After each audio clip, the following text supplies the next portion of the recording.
সে আমায় কি কি বলেছে জানো? এমন কি বলেছে? নিশানিতে হয়েছে তার জন্ম, যার বিচার আমি করেছি দেবর্ষী। সম্পদ হয় তার বসত, তাহার বিচারও আমি করেছি। কিন্তু তারপর ওই মর্তের মানবী এমন একটি কথা আমায় বলল, যাওয়ার শুনে আমি চমকে উঠলাম। মামা, ওই মর্তের মানবী বলল, নিজের নাম হয় অভাগী বেহুলা। নারদ, যাহার এত সুন্দর নাম হতে পারে, সে কি কখনো নিজেকে অভাগী বলতে পারে? কখনো পারে না বাবা। বাবা গো, কিন্তু আমার জিজ্ঞাসা, ওই মানবী আজ নিজের নামের বলবে অভাগী বললো কেন? তুমি আজ অভাগী বিচার করো। বাবা, অভাগের বিচার আমাকে করতে বলছো বাবা? হ্যাঁ দেবর্ষী, হ্যাঁ, বিচার আজ তুমি করবে বাবা। আমি সামান্য নারদ, আমি কি পারবো বাবা? দেবর্ষী, বাবা, তুমি সত্যই পারবে। আর ভক্তের বদনে শুনতে যে আমি বড়ই ভালোবাসি বাবা।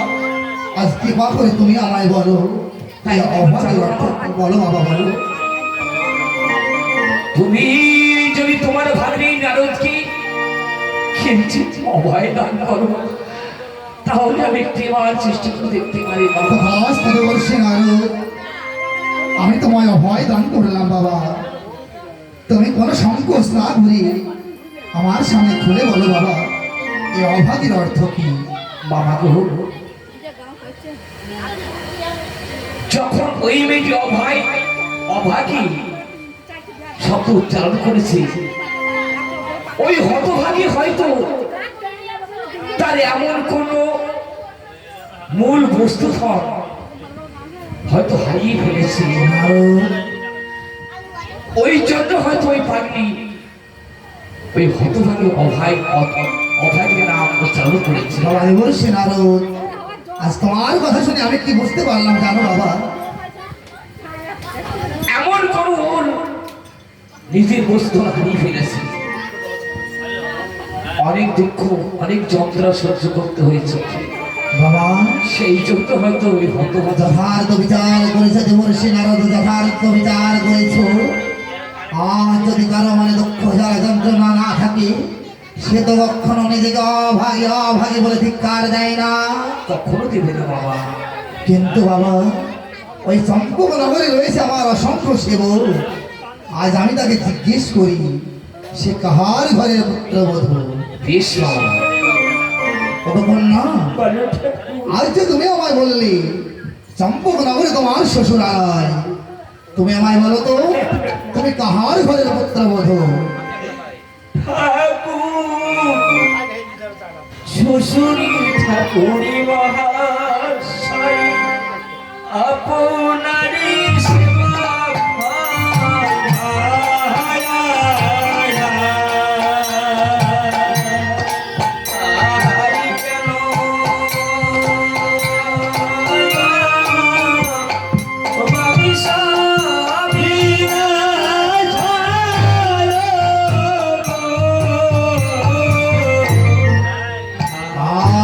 তুমি আমায় বলেছ শ্বশুর ঠাকুর মহাশয় সে আমার সেবকায়, তাহার বংশ বিনাশ হয়।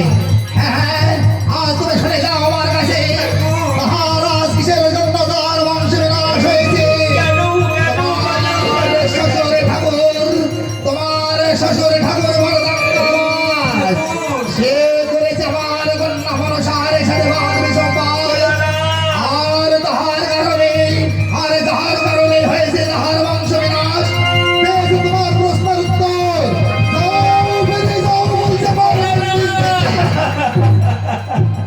তুমি কি বলতে পারো ভোলানাথ? তুমি কি বলতে পারো আমার শ্বশুর ঠাকুর না ভাই তোমাদের কাছে অন্যায় করেছি, কিন্তু এই অভাগী বেহুলা তোমাদের কাছে তো অন্যায় কিছু করেনি, তাহলে কেন আকালে আমার পতিকে তোমরা কিনে দিতে ঠাকুর?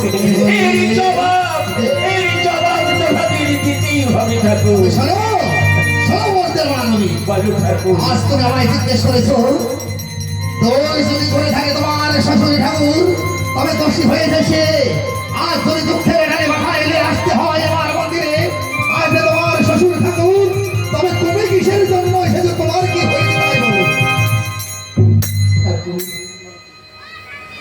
আমি আমি কিসের জন্য এসেছি জানো ঠাকুর?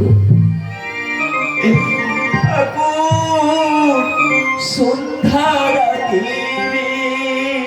হলো নিশি ভাগে আমার প্রতি মনা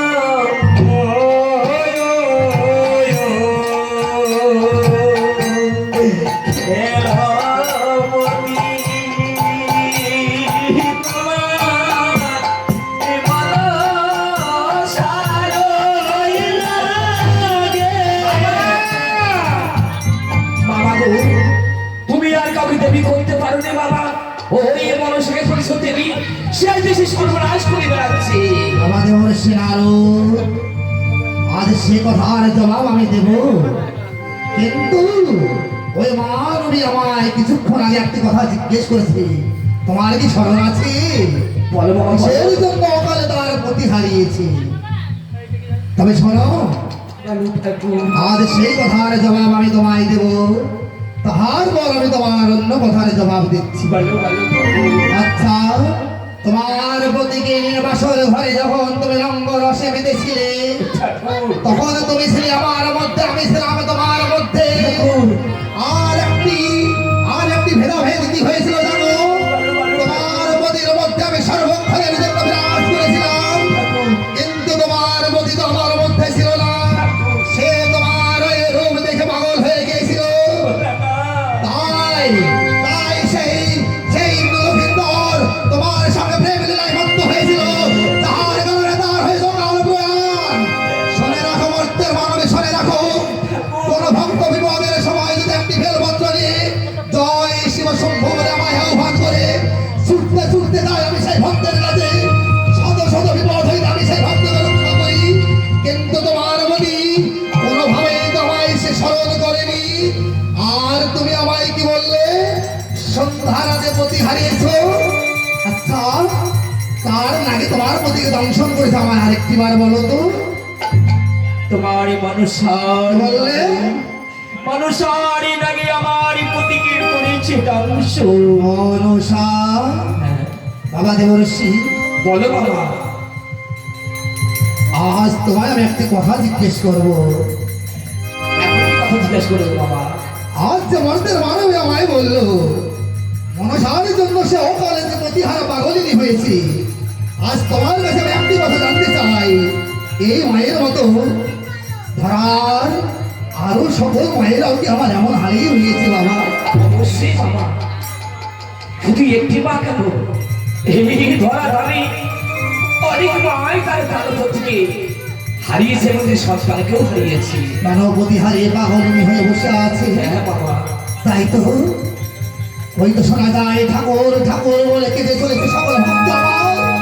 নারদ, আচ্ছা বাবা, তুমি আমায় বলো তো, ওই মনসাকে ধরাই দেবী ধরার উদ্যোগ নিয়ে কি আমি কোনো ভুল করেছি?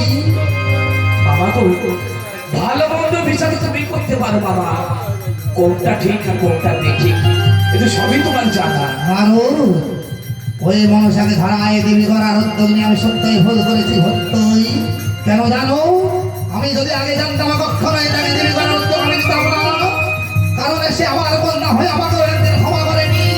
সে তার নিজের স্বার্থের জন্য ওই বিফল নয়, আল্লাহ বিভাগ দিয়ে দংশন করি আমায় ঘুম পাড়িয়ে ছেড়েছিল, আমায় ঘুম পাড়িয়ে ছেড়েছিল।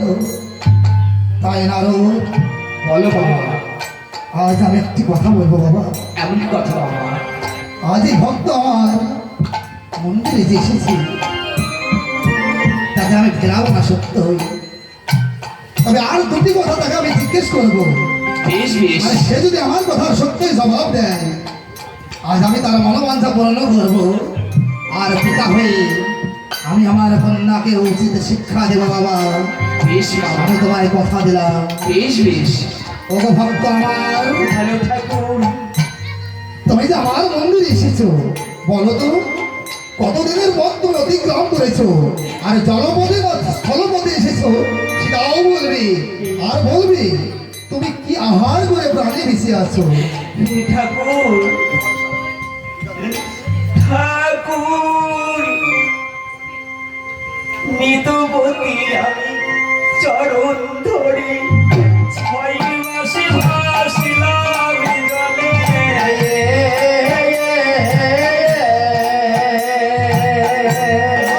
আহারি নিদিরা আমি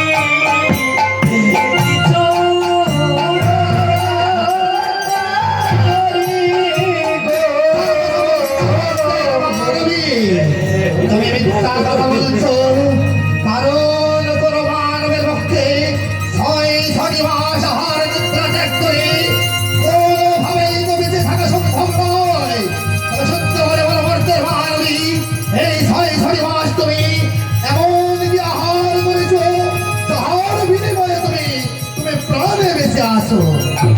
হে ভোলানাথ, হে দয়াময়, আমি 6 মাস অনাহারে আছি। না, আমি তো অনাহারে নেই। আমি 6 মাস কি খেয়ে বেঁচে আছি জানো ঠাকুর? এমন কি খেয়েছো? আমি 6 মাস খেয়েছি সেই মধুমাখা হরিনাম। 6 মাস আমি সেই পঞ্চমুখী হরিনাম গাইতে গাইতে এসেছি, যে হরিনামে সব সুধা হয়ে যায়, যে হরিনামে পাথর ভাসি, যে হরিনামে পাপি তাপি সব উদ্ধার হয়ে যায়। আমি সেই হরিনাম 6 মাস বেঁচে আছি ঠাকুর। আচ্ছা, তুমি যে এসেছো তোমার এই লক্ষ্যটা তুমি কোথায় রেখেছিলে বলো তো আমায়। এই হলো না, আমি যে 6 মাস ভাসতে ভাসতে এসেছি, আমি কোনো দিকে লক্ষ্য দিইনি। হ্যাঁ, না না, আমি তো ভুল বলছি, আমি তো লক্ষ্য দিয়েছি, আমি লক্ষ্য দিয়েছি। তবে কোথায়, কার প্রতি? আমার পতি দেবতার চরণ দৃষ্টি দিয়ে আমি 6 মাস জলপথে পথে আমি চলেছি ঠাকুর। ওগো কন্যা, বলো ঠাকুর। আজ তুমি আমায় একটি কথা বলতে পারো? হ্যাঁ, বলো ঠাকুর, বলো। আজ যে তুমি আমার কাছে এসেছো, আজ বলো তো কার প্রতি বিশ্বাস নিয়ে এসেছো আমার মন্দিরে? আজ আমি শুনতে চাই। আমি এসেছি একমাত্র সেই ভোলানাথ